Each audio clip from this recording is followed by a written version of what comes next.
let's look at the anatomy of a triathlon wetsuit. Triathlon wetsuits or swimming wetsuits are different to surfing wetsuits, and in this lesson we're going to go through the differences, why the differences are important. If you do already have a surfing wetsuit, then you can wear it. It's not ideal, and I know some places say, oh, you just can't swim at all in a surfing wetsuit. I don't think that's the case. Just give it a go and I think you'll find it's fine. It's not ideal, but it will do in terms of getting started and seeing if you like triathlon before you go out and spend hundreds of pounds on a wetsuit. So here we've got an example triathlon wetsuit, and the first thing that you'll probably find is the thickness. Surfing wetsuits, first of all, tend to be nice and thick to keep you warm, and the thickness doesn't really vary because you need to stay warm everywhere. Triathlon wetsuits, the thickness really varies depending on location.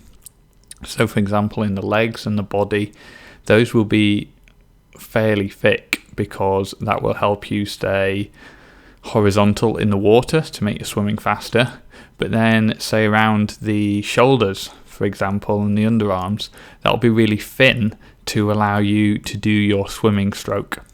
So depending on where it is on the wetsuit, they will make it thinner or thicker based on how advantageous that is for swimming.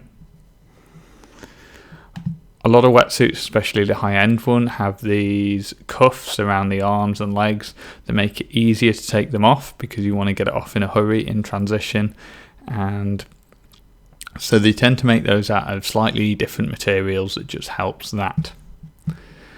And then there is also the material itself, the neoprene.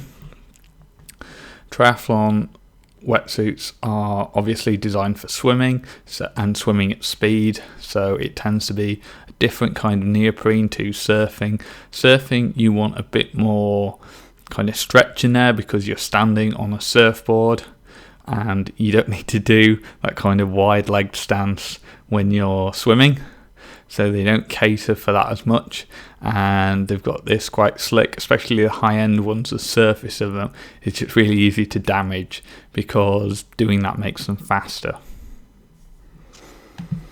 If you are going to get a wetsuit, you can buy them or you can rent them, and a lot of companies do different buoyancy levels depending on your experience. So if you're a really natural swimmer, they'll do it low buoyancy to give you even more flexibility.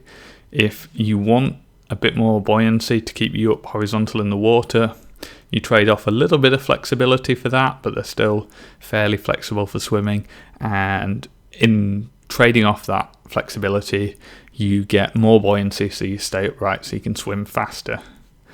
Now, if you go to a good shop, they'll provide a fitting service and they'll let you try on different suits to see which one is for you. And some even have a lake you can go try in, or maybe an endless pool, which is just like a really small pool where you attach like a bungee cord to the back of your leg, or it kind of generates waves to push you back. Either of those two designs work, so that you can just keep essentially swimming forever like a treadmill, but made of water. So some of the bigger stores will have those where you can try them on and see what works for you.